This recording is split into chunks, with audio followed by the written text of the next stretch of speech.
Subscribe করো commerce lesson এবং bell icon press করে প্রতিটি ভিডিওর প্রথম দর্শক হওয়ার সুযোগ পাও। আজকের ভিডিওতে আমরা ইনকাম ফ্রম আদার সোর্সের একটা কঠিন দেখে অঙ্ক সলভ করব। তাহলে শুরু করা যাক। অ্যাকচুয়ালি অঙ্কটা কঠিন নয়, কিন্তু অঙ্কটার মধ্যে অনেক রকমের অ্যাডজাস্টমেন্ট একসাথে দেওয়া আছে। তো আমরা সলভ করছি 692 পেজের রোমান 3 এর অঙ্কটা। একেবারে লাস্ট লাইনে অঙ্কটা স্টার্ট হচ্ছে। টেকনিক্যালি বলতে গেলে 693 পেজে অঙ্কটা পাবে, যেটা বলা আছে Shrimati Nipunika Karmakar a resident individual বলে। তো এখানে সবার আগে আমরা হেডিং করে দেবো computation of taxable income from other sources of Shrimati Nipunika Karmakar for the assessment year 2023-24। এবার আমরা অঙ্কটা স্টার্ট করছি। তো এখানে সবার ফার্স্টে ইনকাম ফ্রম লটারি।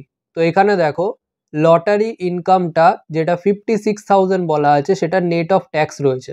তো আমরা যে কোনো স্পেকুলেটিভ ইনকাম হোক বা নর্মাল ইনকাম হোক সেগুলোকে গ্রসে তুলবো, কারণ ট্যাক্স এখন বাদ যাবে না, ইনকাম কম্পিউটেশনের পরে বাদ যাবে। তো এখন আমরা গ্রসে তুলবো।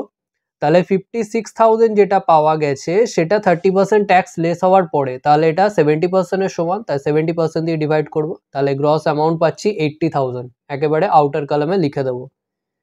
তো এই ইনকামটা আর্ন করতে যে এক্সপেন্সেস হয়েছে 1,500 টাকা, সেটা কিন্তু এখানে লেস হবে না, কারণ ইনকাম ফ্রম লটারি একটা স্পেকুলেটিভ ইনকাম, অর্থাৎ ইনকামটা হতেও পারে নাও হতে পারে।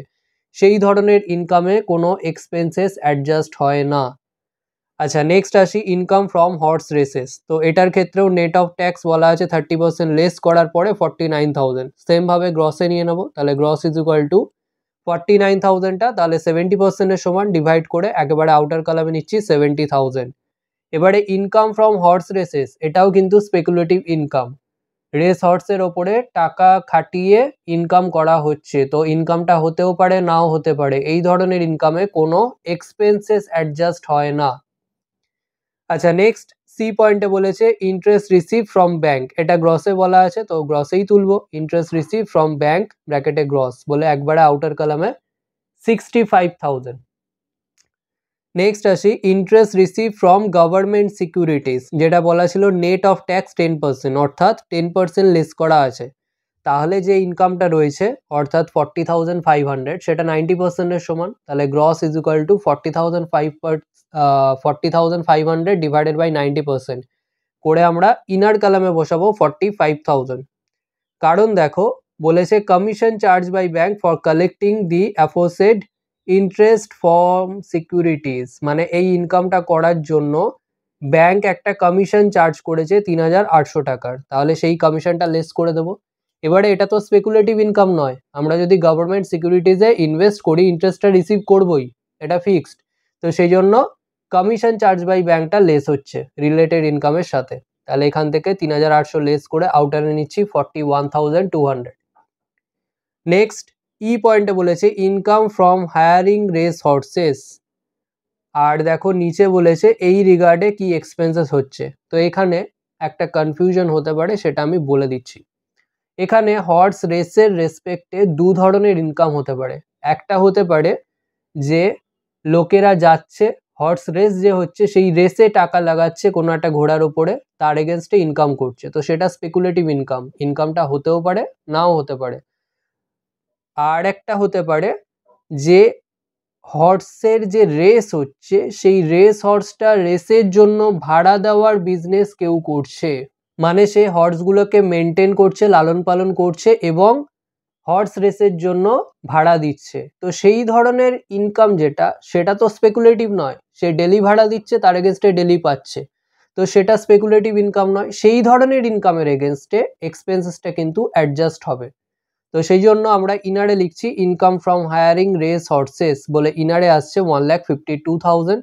তার থেকে লেস করব এক্সপেন্সেস ইনকার্ড ফর মেনটেনেন্স, যেটা আমাদের বলা ছিল 7,800। তো লেস করে আউটারে নিচ্ছি 1,44,200। নেক্সট এফ পয়েন্টে বলেছে rent recovered from subletting a house, rent paid to landlord amounts to ₹6,000 and expenses for collecting rent as mentioned above is ₹600। তো এখানে সাবলেটিং বলতে কি বোঝায় দেখো, এখানে অনেকে কি করে, কোনো একটা বাড়ি ভাড়া নিল, সেই বাড়িটা ভাড়া নিয়ে সে আবার অন্য কাউকে ভাড়া দিল, তো সেটাকে বলা হয় সাবলেটিং, মানে উপভাড়া। মানে হচ্ছে বাড়িটা তার নয়, কিন্তু সে কারোর থেকে ভাড়া নিয়ে বেশি পয়সায় আরো কাউকে ভাড়া দিল, তো সেরকম করে সে ইনকাম করে। তো সেটাকে আমরা এখানে লিখবো রেন্ট রিকভার্ড ফ্রম সাবলেটিং হাউস, যেটা আমাদের বলা আছে 12,000 টাকা ইনকাম করছে। এবারে 12,000 টাকা সে ইনকাম করছে, কিন্তু সে তো নিজে ভাড়া নিয়েছিল, কারণ প্রপার্টিটা তো তার নয়, সেই ভাড়াটা কিন্তু তার খরচের মধ্যে পড়ে যাচ্ছে। তাহলে লেস অ্যালাউয়েবল এক্সপেন্সেস, এখানে 6,000 টাকা সে দিচ্ছে ল্যান্ডলর্ডকে, আর বাকি 600 টাকা দিচ্ছে সে কিছু মেনটেনেন্স করেছে হাউসটাকে কাউকে ভাড়া দেওয়ার আগে, তো সেই 600 টাকা। তাহলে টোটাল অ্যালাউয়েবল এক্সপেন্সেস হয়ে যাচ্ছে 6,000 প্লাস 600, মানে টোটাল 6,600। এবারে উপরের থেকে লেস করে আউটারে নিচ্ছি 5,400। এবারে এইখানেও যে আমরা রিলেটেড এক্সপেন্সেসগুলো লিখেছি, এইগুলো যদি তোমরা লিখতে না পারো সাজিয়ে গুছিয়ে, তাহলে কিন্তু এইটাই লিখবে অ্যালাউয়েবল এক্সপেন্সেস। যদি মনে না থাকে সেক্ষেত্রে অ্যালাউয়েবল এক্সপেন্সেসই লিখবে। অ্যালাউয়েবল এক্সপেন্সেস মানে রিলেটেড এক্সপেন্সেস। আচ্ছা, নেক্সট আসি, dividend receive from an Indian company. তো এটা আগে এক্সাম ছিল, এখন তো আর এক্সাম নেই, তো আসবে। তো dividend receive from an Indian company একেবারে আউটারে বসে যাচ্ছে 5,000। নেক্সট এইচ পয়েন্টে বলেছে receive family pension as an unmarried daughter. তাহলে ফ্যামিলি পেনশন রিসিভড বলে ইনারে লিখবো, কারণ এর এগেনস্ট একটা ডিডাকশন বাদ যায়। তাহলে less standard deduction under section 57 ব্র্যাকেটে IIA। এবারে এটার নিয়ম হচ্ছে লোয়ার অফ 1/3 অফ যেই পেনশনটা পেয়েছে সেটা, অর্থাৎ পেনশন পেয়েছি কত 43,500, তাহলে সেটাই লিখবো 1/3 অফ 43,500। তো এটা করে পাবে 14,500, তো এটা পার্টিকুলারসে লিখবো। আর রোমান 2 এর নিয়ম হচ্ছে ম্যাক্সিমাম লিমিট 15,000, তো এই দুটোর মধ্যে যেটা ছোট লোয়ার অফ, তো সেটা আউটারে যাবে। তাহলে এই দুটোর মধ্যে ছোট 14,500, তাহলে উপরের থেকে লেস করে আউটারে নিচ্ছি 29,000। এবারে এই আউটার কালামে যে অ্যামাউন্টগুলো বসেছে ওপর থেকে নিচ অবধি, সেগুলো সমস্ত অ্যাড করব। অ্যাড করে আমরা পাচ্ছি 4,39,800। এর এগেনস্টে ক্যাপিটালে লিখে দেবো taxable income from other sources. আজকের ভিডিও এখানেই শেষ। ভিডিওটা ভালো লাগলে লাইক করো, বন্ধুদের সাথে শেয়ার করো। যদি কোনো প্রশ্ন থেকে থাকে অবশ্যই কমেন্ট সেকশনে জানাও, এবং এই ভিডিওটা থেকে যদি নতুন কিছু শিখে থাকো তাহলে অবশ্যই সাবস্ক্রাইব করো এবং দেখতে থাকো কমার্স লেসন।